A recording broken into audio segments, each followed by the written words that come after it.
हमारी भारतीय संस्कृति बड़ी विलक्षण है जो प्राणी मात्र का उद्धार चाहती है। उदाहरण के तौर पे अगर हम जाने तो राजस्थान में देखा जाए तो किसान लोग खेती करते हैं, तब पहले से वे भगवान से प्रार्थना करते हैं कि पशुओं के भाग्य का, पंछियों का भाग्य का, चिड़ी कमेडी का भाग्य का, ऊंट और भाग्य का हमें देना महाराज। इसका अर्थ है कि खेती केवल हमारे लिए नहीं है, प्रत्युत सबके लिए है। जब खेती पकती है तब जो फल सबसे पहले आता है उसको पहले अपने काम में नहीं लेते, पहले उसको मंदिर या ब्राह्मणों अथवा साधुओं के पास भेजते हैं, फिर उसको काम में लेते हैं। ऐसा ही रसोई बनाती है तो पहले अतिथि आदि को देकर फिर भोजन करते हैं। रसोई बनाने के बाद बलि देव करने का विधान आता है, उसमें विश्वामित्र के लिए अन्न अर्पण किया जाता है। कोई मर जाता है तो उसके लिए श्राद्ध और तर्पण करते। इतना ही नहीं, संपूर्ण जीवों को, देवताओं को और ईश्वर को भी पिंड और पानी देते हैं।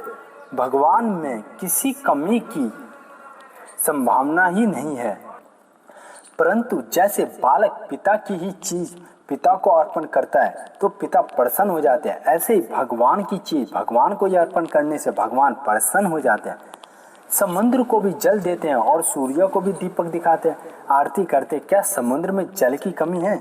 सूर्य में प्रकाश की कमी है? उनमें कमी नहीं है, पर हमारा उदार भाव, सबकी सेवा करने का भाव, सबको सुख पहुंचाने का भाव कल्याण करने वाला है। सबको देने के बाद जो शेष बचता है वह यश से कहलाता है। गीता ये भी कहती है कि यश शेष ग्रहण करने वाले श्रेष्ठ मनुष्य संपूर्ण पापों से मुक्त हो जाते हैं। यश शेष अमृत को ग्रहण करने वाले सनातन ब्रह्म परमात्मा को प्राप्त होते हैं। कर्म योगी सब वस्तुओं को संसार के अर्पण करता है, ज्ञान योगी प्रकृति के अर्पण करता है और भक्ति योगी भगवान के अर्पण करता है। किसी को भी अर्पण करो पर अपने लिए मत मानो। ये खास बात वास्तव में वस्तु कल्याण करने वाली नहीं है, प्रत्युत हमारा उद्धार भाव कल्याण करने वाला है। यदि वस्तु कल्याण करने वाली हो तो लाखपति, करोड़पति या अरबपति हो अपना कल्याण कर लेंगे, पर साधारण आदमी अपना कल्याण नहीं करेगा। परंतु वास्तव में कल्याण त्यागी का होता है, संग्रही का नहीं। अतः इतना धन खर्च करने से कल्याण होगा, इतनी वस्तुओं के देने से कल्याण होगा, ये बात है ही नहीं। कल्याण हमारे इस भाव से होगा कि सबका हित हो जाए, सब सुखी हो जाए। भगवान क्रियाग्राही या वस्तुग्राही नहीं है, प्रत्युत भावग्राही है। इसलिए हरेक के काम में परहित का भाव रखे। इसमें खर्चा तो बहुत थोड़ा है पर लाभ बड़ा भारी है। थोड़ा खर्चा यह है कि कोई अभावग्रस्त सामने आ जाए तो उसको थोड़ा सा अन्न दे दे, थोड़ा सा जल दे दे, थोड़ा सा वस्त्र दे दे, थोड़ा सा आश्रय दे दे, उसकी थोड़ी सी सहायता कर दो। कभी दुख सुख भूख रहकर दूसरों के भोजन देने का मौका भी आ जाए तो कोई बात नहीं। हम एकादशी व्रत करते हैं तो उस दिन भूखे रहते हैं। जब देश का विभाजन हुआ था उस समय पाकिस्तान से आए कई व्यक्तियों से 10-10 रुपए देने पर भी एक गिलास पानी नहीं मिला था। अतः सब समय अन्न जल का मिलना कोई हाथ की बात नहीं थी, कभी भूखा प्यासा रहना ही पड़ता था। यदि दूसरे के हित के लिए भूखे प्यासे रह जाए तो कल्याण हो जाए। इस प्रकार जो कुछ किया जाए सबके हित के लिए किया जाए। कोई किसी भी धर्म संप्रदाय मत मतांतर वर्ण आश्रम आदि का हो जाओ, जो पक्षपात ना रखकर सबके हित का भाव रखता है उसका कल्याण हो जाता है। ये अपना है और ये पराया है, इस प्रकार का भाव संकुचित हृदय वाले मनुष्य करते हैं।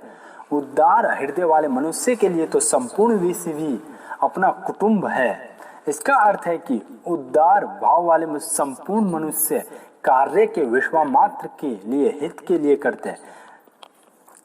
जो अपना बुरा करता है उसका भी संत लोग भला ही करते। भगवान राम अंगद को रावण के पास भेजते समय कहते हैं कि शत्रु से इस तरह बात करना जिससे हमारा काम भी हो जाए और उसका हित भी हो। मनुष्य ऐसा उदार भाव त्याग से आता है, इसलिए गीता में त्याग की बड़ी महिमा है।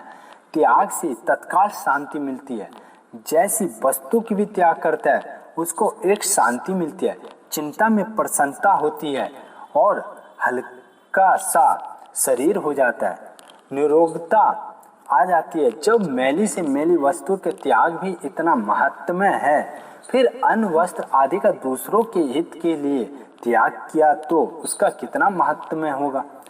त्याग के विषय में एक मार्मिक बात है कि जो वस्तु अपनी नहीं होती उसी का त्याग होता है। इसका अर्थ यह है कि वस्तु अपनी नहीं है पर भूल से अपनी मान ली है और इस भूल का त्याग ही त्याग होता है। जैसे जब हम मनुष्य शरीर में आए थे तब अपने साथ कुछ नहीं लाए थे, शरीर भी मांस मिला था, और जब हम जाएंगे तब अपने साथ कुछ नहीं ले जाएंगे, परंतु यहाँ की वस्तुओं को अपनी मानकर हम उसे मालिक बन जाते हैं। अतः उन वस्तुओं को मन से त्याग करना है कि ये हमारी नहीं है, प्रत्युत सबकी है, जो कि वास्तविकता है। केवल इतनी सी बात हमारा कल्याण हो जाएगा।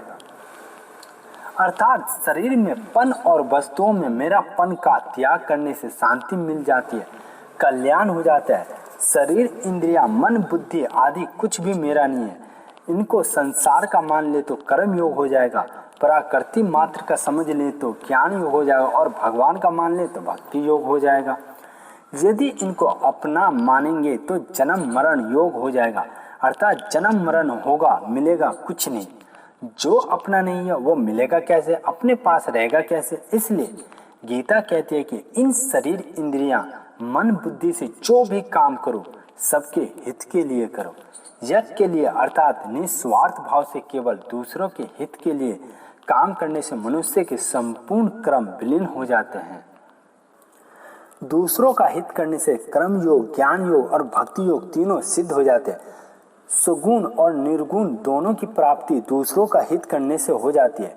गीता में सगुण की प्राप्ति के लिए कहा गया है कि वे परिणाम मात्र के हित में रत और सब जगह समबुद्धि वाले मनुष्य मुझे ही प्राप्त होते हैं। और निर्गुण की प्राप्ति के लिए कहा जाए तो जिनका शरीर मन, बुद्धि, इंद्रिय सहित वश में है, जो संपूर्ण प्राणियों के हित में रत हैं, जिनके संपूर्ण संचय मिट गए हैं, जिनके संपूर्ण कलंश दुष्ट नष्ट हो गए, वे विवेकी साधक निर्वाण ब्राह्मण को प्राप्त होते हैं। चलिए एक उदाहरण के तौर पे समझते हैं। हिंदू, मुसलमान, ईसाई, पारसी, यहूदी आदि कोई भी क्यों ना हो, यदि वे अपने सिद्धांतों का, नियमों का पालन करते हुए त्याग करे, अर्थात मिली हुई वस्तु को अपनी ना माने, तो उसका कल्याण हो जाएगा। त्याग में सब एक हो जाते हैं, कोई मतभेद नहीं रहता। जैसे कोई देवताओं को पूजन करता है, कोई ऋषियों का पूजन करता है, कोई माँ बाप का पूजन करता है, आदि आदि। परंतु नियम पालन में भिन्नता होने पर भी दूसरों के हित के लिए स्वार्थ और अभिमान का त्याग करने में सब एक ही हो जाते हैं। जिनमें अपने स्वार्थ और अभिमान त्याग की मुख्यता है, वे मत, सिद्धांत, संप्रदाय, ग्रंथ, व्यक्ति आदि महान श्रेष्ठ होते हैं। परंतु जिनमें अपने स्वार्थ और अभिमान की मुख्यता, वे मत, सिद्धांत, ग्रंथ, व्यक्ति आदि महान निकृष्ट होते हैं। सबका हित करने से अपना हित मुफ्त में स्वाभाविक हो जाता है। इसलिए हमें कोई नया काम नहीं करना है, प्रत्युत अपना भाव बदलना है कि हमारी संपत्ति सबके लिए है। हम तो संपत्ति की रक्षा करने वाले हैं। जैसे आवश्यकता पड़ने पर हम अन्न, जल, वस्त्र आदि अपने काम में लेते हैं, ऐसे ही आवश्यकता पड़ने पर दूसरों को भी अन्न, जल, वस्त्र, औषध दे दें। जैसे खुद आवश्यकता के अनुसार वस्तु लेते हैं, ऐसे दूसरों को भी आवश्यकता के अनुसार वस्तु दे। सबके हित का भाव हर के भाई बहन रख सकते हैं, ये भाव ग्रस्त भी रख सकते हैं, साधु सन्यासी भी रख सकते हैं, दरिद्र से दरिद्र मनुष्य भी रख सकता है, धनी से धनी मनुष्य भी रख सकता है। हमारे पास जो वस्तुएं हैं वे किसकी हैं इसका पता नहीं है, पर अभावग्रस्त आदमी सामने आ जाए तो वस्तु की उसी की समझकर उसको दे दें। जैसे हमारे पास कोई सज्जन आता है और कहता है कि भाई आज मेरे को मेले में जाना है, मेरे पास 1000 रुपये हैं, कोई जेब ने कतर ले, इसलिए इन रुपये को आपके पास रखता हूँ। वो रुपये रखकर चला जाता है, शाम को वो वापस आकर रुपये मांगता है और हम उसको रुपये उसको दे देते हैं। और क्या हमने दान कर दिया? दान नहीं किया, प्रत्युत उसी की वस्तु उसको दे दी है। शास्त्र में आया है कि रसोई बनाने के बाद यदि ब्रह्मचारी और सन्यासी आ जाए तो उनको अन्न न देने से पाप लगता है, जिसकी शुद्ध चंद्रयान व्रत करने से ही होती है। यदि उनको थोड़ा सा अन्न भी दे दे तो इतने में हमारे धर्म का पालन हो जाएगा और पाप नहीं लगेगा। इसमें कोई शंका नहीं कर सकता कि हमने पैसे कमाए, उससे सब सामग्री लाए और रसोई बनाई, पर कोई सन्यासी आदि आ जाए तो उसको ना देने से पाप लग जाएगा। ये कैसा न्याय है? इसका समाधान यह है कि जिसने सन्यास ले लिया, त्याग कर दिया और जो अपने पास में कुछ नहीं रखता, उसके हक का धन कहाँ गया? यदि वो चाहता तो दुकान खेत आदि में काम करके, पढ़ने लिखने का काम करके अपने जीवन निर्वाह के योग्य धन कमा सकता था, रुपये का संग्रह कर सकता था, पर वो उसने नहीं किया तो वे रुपये हमारे पास ही तो रहे।